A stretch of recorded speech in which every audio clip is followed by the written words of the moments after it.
Shalom saudaraku yang dikasihi Tuhan Yesus Kristus. Selamat pagi, salam sejahtera untuk kita semuanya. Selamat datang kembali di Renungan Rohani pagi hari ini. Semoga saudara yang terkasih dalam keadaan sehat selalu. Kiranya damai dan sukacita Roh Kudus melimpah di dalam hati dan pikiran saudara saat ini. Sebelum kita mulai renungan pagi ini, marilah kita bersama-sama berdoa. Tuhan Yesus, terima kasih sudah membangunkanku pagi hari ini. Terima kasih atas penyertaan dan perlindungan Tuhan. Semua karena karunia Tuhan aku dapat bangun dengan pagi hari ini. Aku menyerahkan seluruh aktivitasku hari ini ke dalam kuasa tangan Tuhan. Jauhkanku dari yang jahat, ya Tuhan. Tuhan Yesus, tolong lindungi dan berkati aktivitasku hari ini. Tolong berkati juga keluarga dan teman-temanku, Bapa Surgawi, oleh karya Roh Kudus.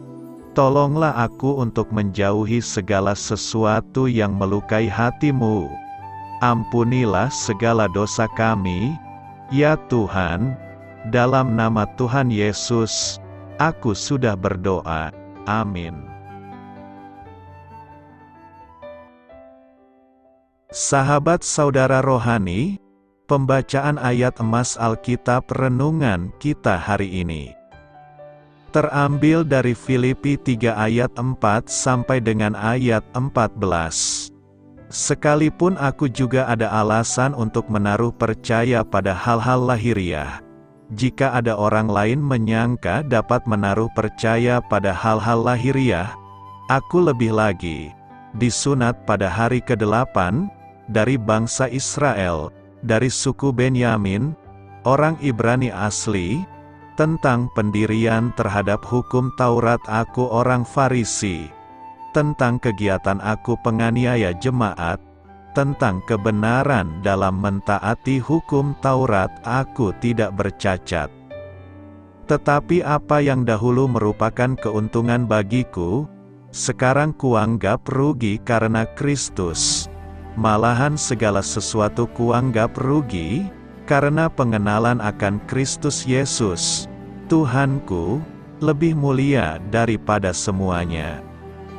Oleh karena Dialah aku telah melepaskan semuanya itu dan menganggapnya sampah, supaya aku memperoleh Kristus, dan berada dalam Dia bukan dengan kebenaranku sendiri karena mentaati hukum Taurat, melainkan dengan kebenaran karena kepercayaan kepada Kristus, yaitu kebenaran yang Allah anugerahkan berdasarkan kepercayaan. Yang ku kehendaki ialah mengenal Dia dan kuasa kebangkitannya dan persekutuan dalam penderitaannya, di mana aku menjadi serupa dengan Dia dalam kematiannya, supaya aku akhirnya beroleh kebangkitan dari antara orang mati. Bukan seolah-olah aku telah memperoleh hal ini atau telah sempurna, melainkan aku mengejarnya, kalau-kalau aku dapat juga menangkapnya, karena aku pun telah ditangkap oleh Kristus Yesus.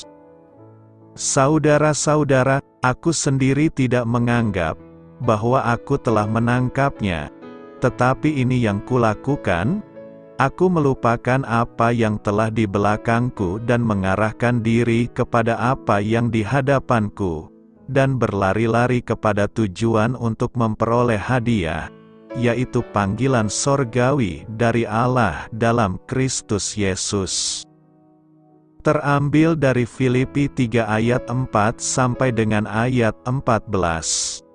Inti dari ayat emas renungan kita adalah, segala sesuatu kuanggap rugi, karena pengenalan akan Kristus Yesus, Tuhanku, lebih mulia daripada semuanya, supaya aku memperoleh Kristus, dan berada dalam Dia. Mari kita mulai renungan pagi kita. Judul renungan kita hari ini adalah, Aku bukan siapa-siapa dirimu, ditulis oleh Monica Laros. Mari kita mulai kisah inspiratif. Dalam sebuah puisi yang dibuka dengan baris, "Aku bukan siapa-siapa." Siapa dirimu? Emily Dickinson menyindir segala upaya yang dilakukan manusia untuk menjadi seseorang yang diakui dan dihargai. Sang pujangga justru menganjurkan kita untuk menikmati kebebasan penuh sukacita dengan menjalani hidup tanpa dikenali. Alangkah menyedihkan menjadi seseorang di depan umum seperti seekor katak, atau namanya diserukan di sepanjang bulan Juni atau kepada seluruh rawa yang terpesona. Tindakan mencari kebebasan dengan melepaskan kebutuhan untuk menjadi seseorang, tersebut sedikit banyak serupa dengan kesaksian Rasul Paulus. Sebelum bertemu Kristus, Paulus mempunyai sederet kualitas keagamaan yang tampak mengesankan, yang sepertinya menjadi alasan untuk menaruh percaya pada hal-hal lahiriah. Namun, perjumpaan dengan Yesus telah mengubah segalanya. Ketika Paulus melihat betapa hampa pencapaian agamawinya jika dibandingkan dengan kasih Kristus yang rela berkorban, ia mengaku, "Segala sesuatu kuanggap rugi, karena pengenalan akan Kristus Yesus, Tuhanku, lebih mulia. Aku telah melepaskan semuanya itu, supaya aku memperoleh Kristus." Ambisi Paulus hanyalah mengenal Kristus dan kuasa kebangkitannya dan persekutuan dalam penderitaannya, menjadi serupa dengan Dia dalam kematiannya. Sungguh menyedihkan berupaya menjadi seseorang dengan kekuatan sendiri. Namun, dengan mengenal Yesus dan menyerahkan diri kita kepada kasih dan hidupnya yang rela berkorban, kita dapat menemukan nilai diri kita yang sejati, sehingga akhirnya kita mengalami kebebasan penuh. Marilah kita renungkan di dalam hati kita, pernahkah Anda terbebas dari upaya mencari nilai diri melalui pencapaian Anda atau dari penilaian orang lain? Bagaimana menemukan nilai diri Anda dalam Kristus dapat membebaskan Anda dari kesombongan dan penolakan diri? Hal ini patut kamu ketahui. Dalam Filipi 3, dengan menggebu-gebu Paulus menyatakan betapa sia-sianya orang Kristen menaruh percaya pada hal-hal lahiriah. Hal-hal lahiriah mengacu kepada sunat, yang menurut pendapat beberapa guru masih diperlukan atas orang percaya untuk menjadi bagian dari umat Allah. Lebih luas lagi, menaruh percaya pada hal-hal lahiriah merujuk kepada sikap mengandalkan status atau pencapaian manusiawi untuk menjadi benar dengan Allah, seperti menaati hukum Taurat dan bukan mengandalkan Kristus. Pertemuan dengan Yesus membuat Paulus menyadari bahwa bergantung pada kekuatan atau prestasi manusia adalah sampah, sebuah kata yang juga dapat diterjemahkan sebagai kotoran. Bagaimana saya bisa memiliki hubungan yang lebih dekat dengan Allah? Membangun hubungan yang lebih dekat dengan Allah merupakan sebuah cita-cita yang sangat terpuji dan mencerminkan hati yang benar-benar sudah mengalami lahir baru. Hanya mereka yang sudah ditebus Kristus yang menginginkan hubungan yang lebih dekat dengan Allah. Kita juga harus memahami bahwa dalam kehidupan ini kita tidak akan pernah memiliki kedekatan dengan Allah sedekat yang kita inginkan, dikarenakan oleh keberadaan dosa di dalam kehidupan kita. Bukan Allah yang tidak mau didekati, tetapi karena kita sendiri, dosa kita menjadi penghalang untuk sebuah persekutuan yang penuh dan utuh dengan Allah, yang akan direalisasikan setelah kelak kita berada di dalam kemuliaan. Bahkan Rasul Paulus, yang bisa dikatakan sebagai orang yang memiliki hubungan paling dekat dengan Allah, masih merindukan hubungan yang lebih dekat lagi. Malahan segala sesuatu kuanggap rugi. Karena pengenalan akan Kristus Yesus, Tuhanku, lebih mulia daripada semuanya. Oleh karena Dialah aku telah melepaskan semuanya itu dan menganggapnya sampah, supaya aku memperoleh Kristus, dan berada dalam Dia bukan dengan kebenaranku sendiri karena mentaati hukum Taurat, melainkan dengan kebenaran karena kepercayaan kepada Kristus, yaitu kebenaran yang Allah anugerahkan berdasarkan kepercayaan.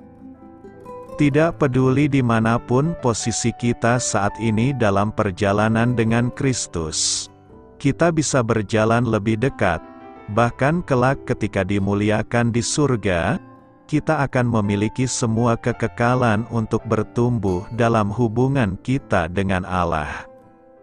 Ada 5 hal mendasar yang dapat kita lakukan untuk memiliki hubungan yang lebih dekat dengan Allah.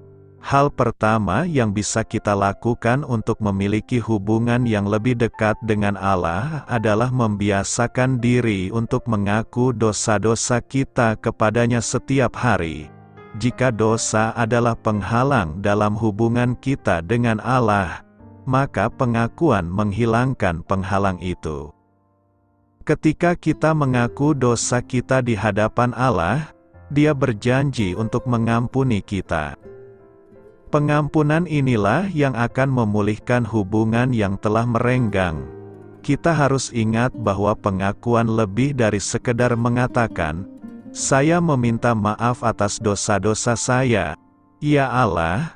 Pengakuan adalah penyesalan yang tulus dari mereka yang sungguh-sungguh mengakui bahwa dosa mereka adalah pelanggaran terhadap Allah yang kudus. Pengakuan yang berasal dari seseorang yang menyadari bahwa dosanya yang telah membuat Yesus Kristus dipaku di kayu salib. Inilah seruan pemungut cukai yang dikisahkan di Lukas pasal 18 yang mengatakan, "Ya Allah, kasihanilah aku orang berdosa ini," seperti juga yang dituliskan oleh Raja Daud, "Korban sembelihan kepada Allah ialah jiwa yang hancur, hati yang patah dan remuk tidak akan kau pandang hina, ya Allah." Hal kedua yang bisa kita lakukan untuk memiliki hubungan yang lebih dekat dengan Allah adalah mendengarkan dengan sungguh-sungguh ketika Allah berbicara. Banyak orang pada saat ini mengejar pengalaman supranatural untuk bisa mendengar suara Allah. Tapi, Rasul Petrus mengatakan bahwa kita makin diteguhkan oleh firman yang telah disampaikan oleh para nabi. Alangkah baiknya kalau kamu memperhatikannya sama seperti memperhatikan pelita yang bercahaya di tempat yang gelap sampai fajar menyingsing dan bintang timur terbit bersinar di dalam hatimu. Alkitab adalah firman yang meneguhkan yang telah disampaikan oleh para nabi. Ketika kita membaca Alkitab, kita mendengar Allah berbicara kepada kita. Melalui Alkitab yang diilhamkan Allah, kita diperlengkapi untuk setiap perbuatan baik. Jika kita ingin bertumbuh lebih dekat kepada Allah, maka kita harus membaca firman-Nya secara teratur. Ketika membaca firman-Nya, kita mendengarkan Allah berbicara melalui firman tersebut dan Roh-Nya menjelaskan firman tersebut kepada kita. Hal ketiga yang dapat kita lakukan untuk memiliki hubungan yang lebih dekat dengan Allah adalah berbicara kepadanya melalui doa. Jika membaca Alkitab adalah mendengarkan Allah berbicara kepada kita, maka doa adalah berbicara kepada Allah. Injil seringkali mencatat peristiwa ketika Yesus menyepi dan menyingkir dari keramaian untuk bersekutu dengan Bapa-Nya melalui berdoa. Doa lebih dari sekedar cara untuk meminta hal-hal yang kita butuhkan atau inginkan kepada Allah. Pelajarilah teladan doa yang Yesus ajarkan kepada murid-muridnya di Matius 6 ayat 9-13. Tiga permohonan pertama dalam doa itu diarahkan kepada Allah. Dikuduskanlah namamu, datanglah kerajaanmu, jadilah kehendakmu. Tiga permohonan terakhir adalah permintaan kita kepada Allah. Setelah kita menyebutkan tiga permohonan yang pertama, berikanlah kepada kami makanan yang secukupnya, ampunilah kesalahan kami, jangan membawa kami ke dalam pencobaan. Hal lain yang bisa kita lakukan untuk menghidupkan kembali kehidupan doa kita adalah dengan membaca kitab Mazmur. Banyak doa di dalam Mazmur yang berisi seruan sepenuh hati kepada Allah untuk berbagai macam hal. Di dalam Mazmur kita melihat ungkapan kasih yang mendalam, penyesalan, syukur dan permohonan yang diperagakan dengan cara yang ilahi. Hal keempat yang bisa kita lakukan untuk memiliki hubungan yang lebih dekat dengan Allah adalah menemukan para orang percaya yang bersama dengan mereka, kita dapat beribadah secara teratur. Ini merupakan sebuah komponen penting dari pertumbuhan rohani. Kita terlalu sering mendekati gereja dengan mentalitas, apa yang bisa saya dapatkan dari gereja ini? Kita jarang meluangkan waktu untuk mempersiapkan hati dan pikiran kita untuk menyembah Dia. Sekali lagi, Kitab Mazmur menyatakan kalau Allah memanggil umatnya berulang kali untuk datang dan menyembah Dia. Misalnya, Mazmur 95 ayat 1-2, Allah mengundang kita, memerintahkan kita untuk datang ke hadirat-Nya untuk menyembah Dia. Bagaimana bisa kita sebagai umat-Nya gagal untuk menanggapi? Kehadiran kita di gereja tidak hanya memberikan kita kesempatan untuk datang dan menghadap kehadirat-Nya di dalam ibadah dan penyembahan, tetapi juga memberikan kita kesempatan untuk bersekutu dengan umat Allah lainnya. Ketika kita datang ke rumah Allah untuk beribadah dan bersekutu dengan umat-Nya, kita pasti akan menjadi lebih dekat kepada Allah. Pada akhirnya, hubungan yang lebih dekat dengan Allah dibangun di atas kehidupan yang taat. Yesus mengatakan kepada murid-muridnya di ruang atas, "Jika seorang mengasihi Aku, ia akan menuruti firman-Ku."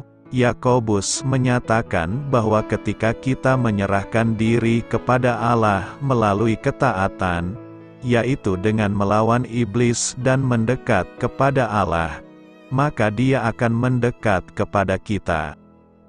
Paulus di surat Roma menyatakan kalau ketaatan adalah persembahan yang hidup. Sebagai ungkapan syukur kepada Allah, semua nasihat yang alkitabiah menyatakan bahwa ketaatan merupakan tanggapan kita terhadap kasih karunia Allah yang telah kita terima melalui anugerah keselamatan. Kita tidak memperoleh keselamatan melalui ketaatan. Sebaliknya, ketaatan adalah cara kita untuk menunjukkan kasih dan rasa syukur kita kepada Allah. Jadi, melalui pengakuan dosa, pendalaman Alkitab, berdoa, beribadah di gereja secara teratur, dan ketaatan terhadap perintah Alkitab, memungkinkan kita untuk mengembangkan hubungan yang lebih dekat dengan Allah. Meskipun terlihat sederhana, namun prakteknya tidaklah sesederhana itu. Bagaimana kita mengembangkan hubungan yang lebih dekat dengan manusia lainnya? Kita menghabiskan waktu dengan mereka melalui ngobrol ini itu, membuka hati untuk mereka dan sekaligus mendengarkan mereka. Kita mengaku ketika berbuat salah dan meminta maaf. Kita berusaha untuk memperlakukan mereka dengan baik.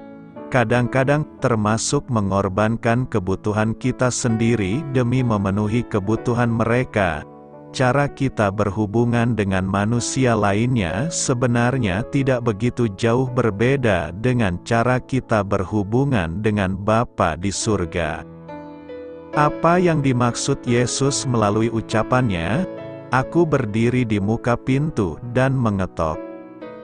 Melalui Rasul Yohanes dalam Wahyu pasal 2-3, Yesus memberi 7 pesan kepada 7 gereja di Asia Kecil. Pesan itu berbunyi seperti surat khusus yang berisikan instruksi, kecaman, dan dukungan kepada jemaat-jemaat tersebut. Kepada gereja terakhir, gereja suam-suam kuku di Laodikia, Yesus berkata, "Lihat, Aku berdiri di muka pintu dan mengetok. Jikalau ada orang yang mendengar suaraku dan membukakan pintu, aku akan masuk mendapatkannya dan aku makan bersama-sama dengan dia, dan ia bersama-sama dengan aku."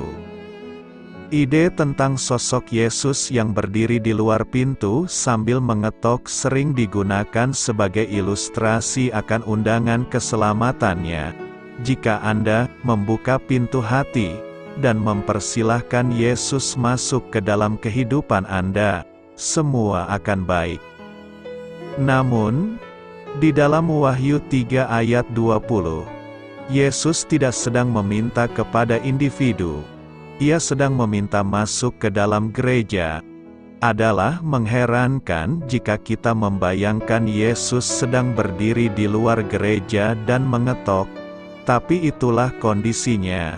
Gereja Laodikia telah menutup pintu pada kepala gereja, mereka puas dalam kemakmuran mereka. Namun Yesus sedang berdiri di luar. Ia adalah orang asing bagi hati para jemaat itu. Hampir semua ketujuh surat itu mengandung pujian, keluhan atau kritik, perintah, dan komitmen dari Yesus. Namun gereja Laodikia, seperti gereja Sardis yang mati secara rohani, tidak mendapat kata-kata persetujuan dari Yesus. Jemaat Laodikia bersalah karena mereka mengandalkan diri, benar diri, dan apatis secara rohani. Lebih parah lagi, gereja itu tidak menyadari keadaan mereka yang malang. Kepada jemaat di Laodikia, Yesus melayangkan kritik tajam ini. "Aku tahu segala pekerjaanmu, engkau tidak dingin dan tidak panas. Alangkah baiknya jika engkau dingin atau panas. Jadi karena engkau suam-suam kuku, dan tidak dingin atau panas, aku akan memuntahkan engkau dari mulutku. Karena engkau berkata, 'Aku kaya dan aku telah memperkayakan diriku dan aku tidak kekurangan apa-apa,' dan karena engkau tidak tahu bahwa engkau melarat, dan malang, miskin, buta dan telanjang." Dalam keadaan sombong, puas diri, dan buta rohani, gereja Laodikia tidak berguna dalam kerajaan Allah. Menggunakan bahasa kiasan, Yesus memberi perintah, memanggil anggota-anggota gereja itu supaya menukarkan kebenaran mereka yang palsu dengan kebenaran yang sejati. Ia memerintah supaya gereja itu merelakan hatinya dan bertobat. Permohonan Kristus tulus dan mendesak, "Lihat, aku berdiri di muka pintu dan mengetok. Jikalau ada orang yang mendengar suaraku dan membukakan pintu, aku akan masuk mendapatkannya dan aku makan bersama-sama dengan dia, dan ia bersama-sama dengan aku." Ia sedang mengundang semua orang dalam gereja supaya dapat mengalami persekutuan yang akrab dengannya. Meskipun ia ingin supaya segenap gereja merespon dan membuka pintu padanya, pada akhirnya semua itu tergantung pada para individu. Yesus tahu bahwa tidak semua orang bakal menerima undangannya dan membuka pintu pada hubungan dengannya. Banyak orang, seperti kasusnya jemaat Laodikia, yang memilih menolak undangannya dengan hati yang keras, dan iman yang suam-suam kuku. Mereka buta terhadap fakta bahwa kebenaran mereka palsu. Kepada mereka Yesus kelak akan berkata, "Aku tidak pernah mengenal kamu, enyahlah daripadaku." Sayangnya, mereka tidak akan menikmati kerajaan surga. Selama pelayanannya di bumi, Yesus bersusah payah menunjukkan bahwa kebenaran itu datang kepada kita sebagai anugerah melalui iman saja. Satu-satunya jalan ke dalam kerajaan surga adalah dengan mengenakan kebenaran Kristus, oleh kasih karuna melalui iman. Ketika Yesus berkata, "Lihat, aku berdiri di muka pintu dan mengetok," Ia sedang mengundang para anggota gereja Laodikia menyadari keadaan rohani mereka yang menyedihkan dan menerima anugerah keselamatannya yang sejati. Seperti Rasul Paulus, jemaat Laodikia perlu menyadari ketergantungan absolut mereka pada Kristus. Malahan segala sesuatu kuanggap rugi, karena pengenalan akan Kristus Yesus, Tuhanku, lebih mulia daripada semuanya. Oleh karena Dialah aku telah melepaskan semuanya itu dan menganggapnya sampah, supaya aku memperoleh Kristus, dan berada dalam Dia bukan dengan kebenaranku sendiri karena mentaati hukum Taurat, melainkan dengan kebenaran karena kepercayaan kepada Kristus, yaitu kebenaran yang Allah anugerahkan berdasarkan kepercayaan.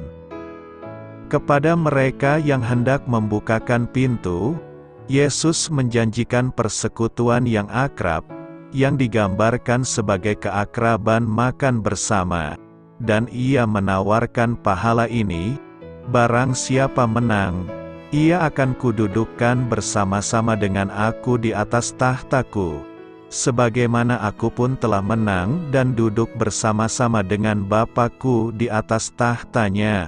Inilah komitmen Kristus kepada gereja Laodikia.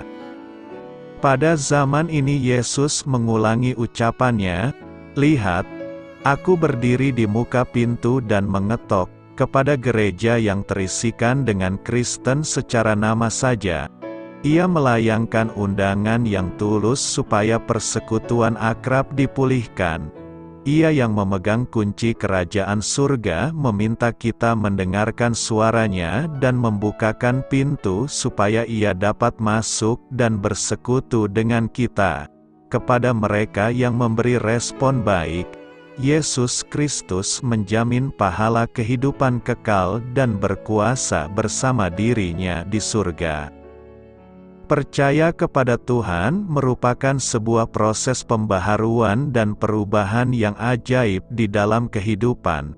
Semua nilai-nilai kehidupan pun berubah karena Tuhan Yesus. Namun, yang dapat memahami hal ini hanyalah mereka yang pernah melalui jalan tersebut. Apabila di dalam hati seseorang sungguh ada Tuhan, maka tidak ada lagi keinginan akan dunia ini. Rasa tamak akan harta, nama, kuasa, kedudukan, kehormatan, semuanya hilang lenyap, apalagi keinginan akan hiburan duniawi. Hal itu sudah undur jauh dari hati.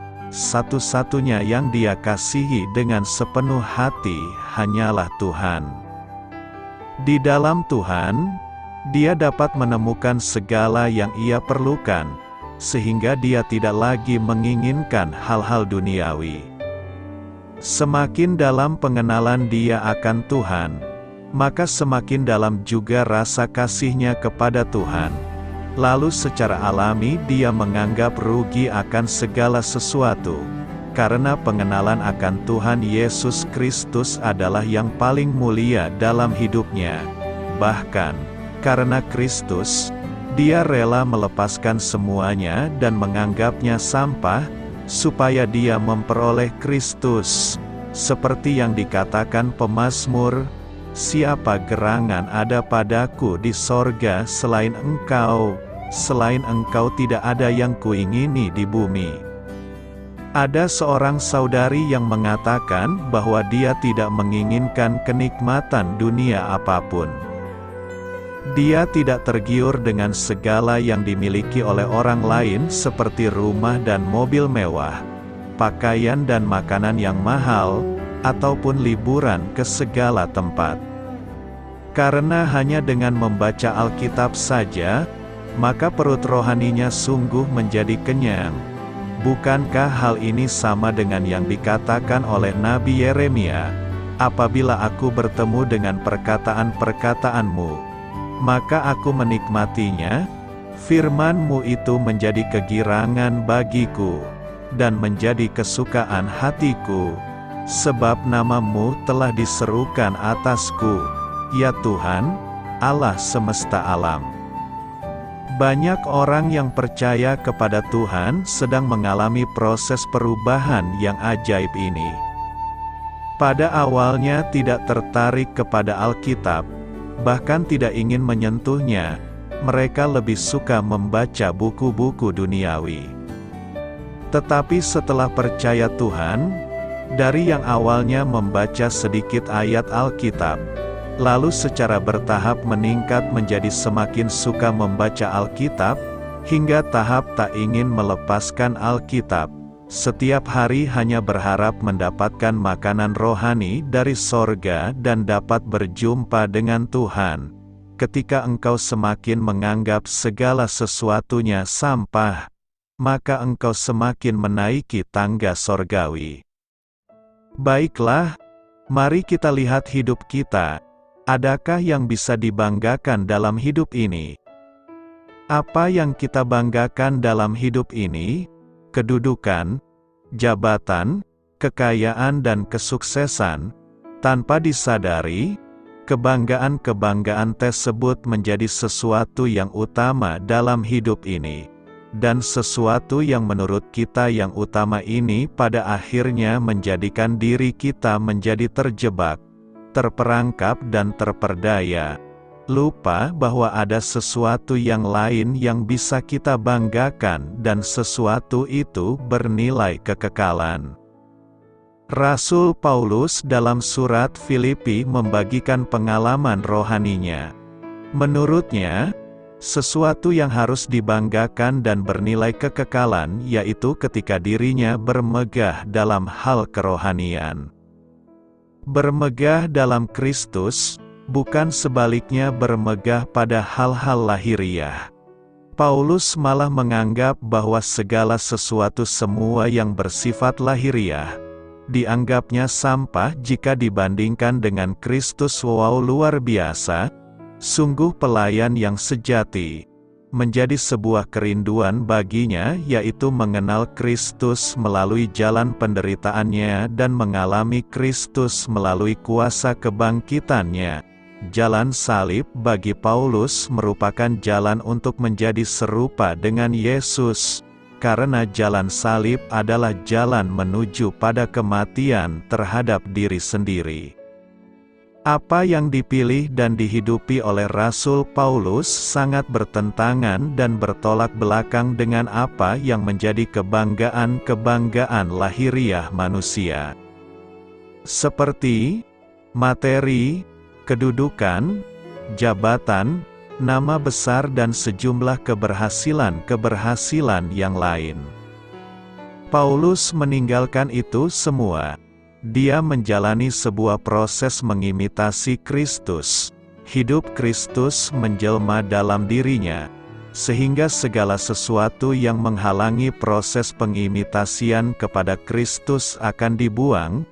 Bagaimana dengan kita? Sanggupkah kita? Mampukah? Pasti bisa, karena Roh Kudus yang akan memampukan.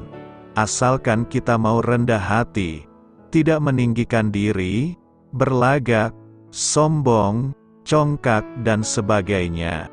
Karena sikap hati yang demikian sangat bertentangan dengan kehendak Tuhan. Mana yang lebih penting? Kehendak dan kebanggaan diri atau kehendak dan kebanggaan Tuhan? Mari kita berdoa sejenak. Tuhan, Arahkan hati dan pikiran kami mampu memilih yang lebih penting untuk kami lakukan, yaitu melakukan kehendak Tuhan dan yang menyenangkan Tuhan. Amin. Setelah kita mengikuti Tuhan Yesus, apakah kita merasa rugi? Rugi karena Kristus dalam perjalanan hidup kita sebagai orang Kristen? Pernahkah kita merasa rugi karena Kristus? Seberapa sering? Mulai dari saat memberikan persembahan, lalu perpuluhan, atau waktu kita yang terpakai di ibadah hari Minggu, pelayanan di akhir pekan, bangun pagi untuk persekutuan doa, tidur malam untuk membaca Alkitab, dan daftar ini bisa menjadi sangat panjang. Sebelum menjawab pertanyaan tersebut di atas, ada satu hal ini yang harus kita tanyakan dahulu kepada kita semua. Seberapa berharganya Kristus dalam hidup kita? Jawaban atas pertanyaan ini akan menentukan bagaimana kita hidup dan apa yang menjadi prioritas kita. Jawaban textbook mungkin akan seperti ini. Seharusnya kita menganggap Kristus berharga dong. Tetapi daging memang lemah dan seakan-akan banyak hal di dunia ini yang lebih berharga dibandingkan Kristus. Uang sepertinya lebih berharga. Saintus hidup kita di hadapan keluarga dan masyarakat juga merupakan hal yang sangat penting. Mungkin pendidikan kita yang tinggi juga membuat kita menghargai keberhasilan melebihi segalanya. Singkatnya, kita tahu bahwa Kristus itu berharga, tetapi Ia hanyalah salah satu dari bagian yang berharga. Satu tokoh di Alkitab yang mungkin kita dapat pelajari adalah Paulus. Dia merupakan orang yang sangat berkaliber tinggi. Filipi 3 ayat 4-8 menunjukkan 7 kehebatan Paulus baik dari statusnya di masyarakat maupun keberhasilan dia dalam menjalankan hidupnya. 1. Ia disunat pada hari ke-8 yang berarti dia adalah orang Israel yang menjalankan hidup sebagaimana Allah memerintahkan Abraham. Nenek moyang mereka.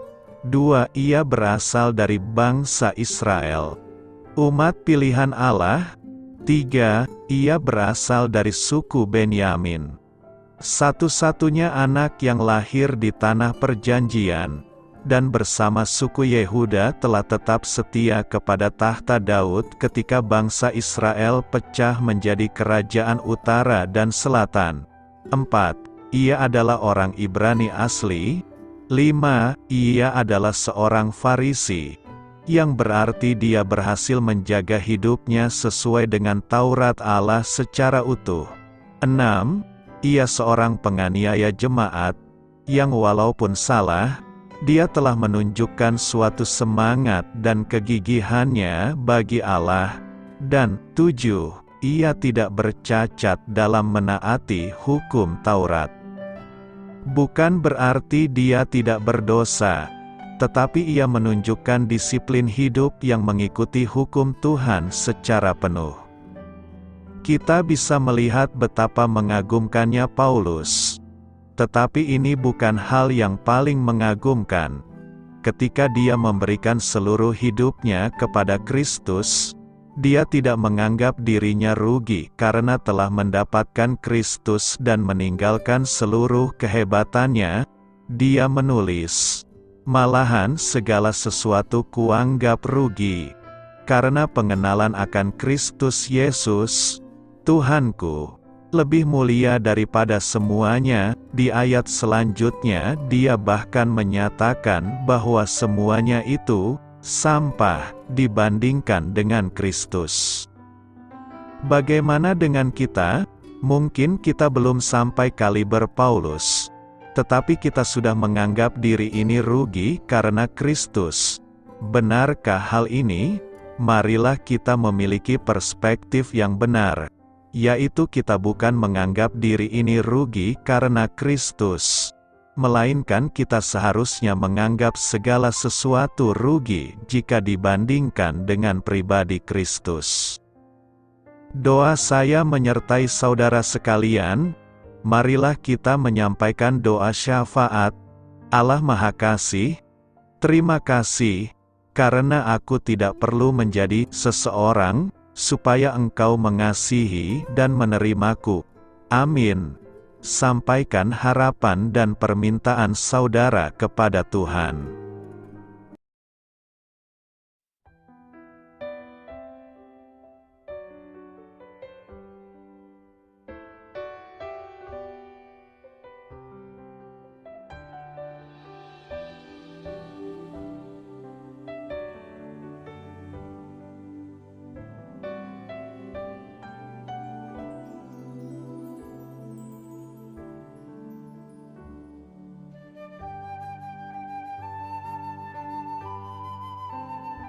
Marilah kita renungkan sahabat saudara rohani. Demikianlah renungan firman Tuhan pagi hari ini. Semoga menjadi berkat dalam hidup kita. Dan sebelum kita memulai segala aktivitas kita pagi hari ini, marilah kita berdoa. Selamat pagi Bapa, malam hari telah berganti pagi. Kehidupan baru telah Engkau berikan kembali bagi kami. Bapa Surgawi, tolonglah aku menyadari kebutuhan orang lain, supaya aku dapat membagikan apa yang telah Engkau berikan kepadaku. Pada saat aku membutuhkan, berilah aku keyakinan bahwa Engkau akan mencukupkanku, melalui orang-orang yang mengasihi-Mu, bukan karena kami pantas atau layak, namun karena kasih karunia-Mu kami boleh ada, sebagaimana kami ada di pagi hari ini. Terima kasih Tuhan, atas kesempatan baru yang telah Tuhan berikan kepada kami, untuk bisa memperbaiki diri agar kami bisa lebih layak di hadapan-Mu. Hari ini kami serahkan semua perkara dan kesulitan yang akan kami lalui ke dalam tangan-Mu. Biarkanlah kami bisa memuliakan-Mu dalam segala aktivitas yang akan kami lakukan. Amin. Biarlah firman Tuhan menjadi pengingat untuk kita semua, bahwa tuntunan dari Roh Kudus akan selalu memberi jalan keluar bagi setiap permasalahan hidup kita, dan memberi kedamaian di hati kita. Sampai jumpa di renungan pagi saudara rohani berikutnya. Kiranya Tuhan selalu memberkati saudara semua hari ini. Amin. Shalom.